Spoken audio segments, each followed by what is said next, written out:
Are we in an AI bubble? Check out more bite-sized technical articles at bitesizedtech.com. It's important to note that something can be valuable and still be overvalued. Personally, I think that's kind of what's happening here. We could be in a bubble, but still see incredible change over the next 10 or so years. But I also wouldn't be surprised if I'm 100% incorrect. Bubbles are not caused by technology, but from the level of optimization surrounding it that exceeds reality. I remember seeing in an interview Sam Altman say something like, "Are we in a phase where investors are overexcited? Yes. Is AI the most important thing to happen in a very long time? Also yes." I do see this as a time where hype is accelerating progress in building the infrastructure and investment that would otherwise take much longer due to the FOMO of investors, AI companies, non-AI companies, and even countries. Currently, AI is responsible for a large portion of the CapEx that companies spend money on.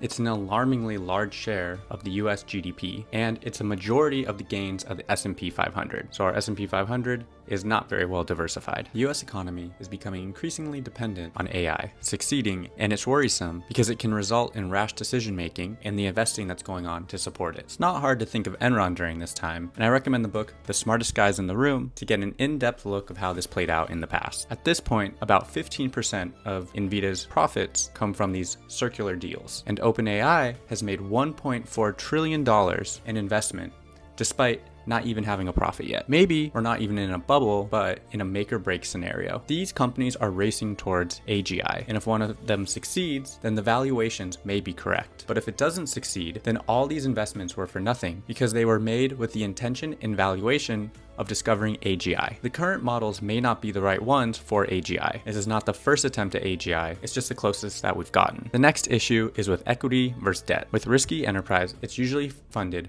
through venture capital, where the payout is equity in the company. However, with companies like OpenAI, they need more funding than is even available in private equity. So they've gone as far as releasing 30-year bonds. The risk-reward ratio to 30-year bonds in this scenario just doesn't make sense. If you are a venture capitalist and invest in 100 companies and 99 of those companies fail, the one winner will take care of the loser. But if you're investing in debt, this is not the case. If an investor buys bonds for 100 companies and 99 of those companies fail, even though there's one that succeeds, the investor is still going to go bankrupt. With that in mind, the investing landscape kind of looks wild at this if you take a step back. With all that to say, I saw an interesting table showing the PEs of companies in the S&P 500 in 1999 and today. In 1999, they were still much higher than they are today, suggesting that we're not necessarily in bubble territory. Only in hindsight, we'd be able to tell if we're currently in an AI bubble. But the 2020s will definitely be a decade to remember. Check out more bite-sized technical articles at bitesizedtech.com.